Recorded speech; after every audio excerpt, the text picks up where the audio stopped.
And here's the laundry.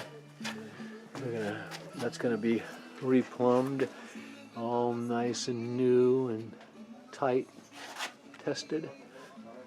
And I'll take you into the house and show you what we're doing with the bathroom. Okay. Okay.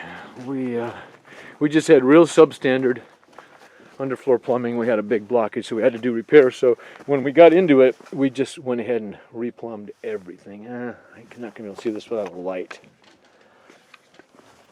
So I'm going to take you out.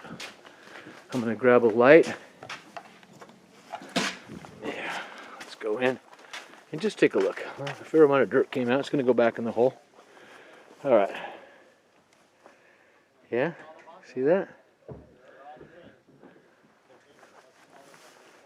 Yeah, all new plumbing. Vent stacks are all full. It's all holding water just fine. And it heads out, and then it'll pick up our new lateral, which will be new all the way to the street. Not bad, huh?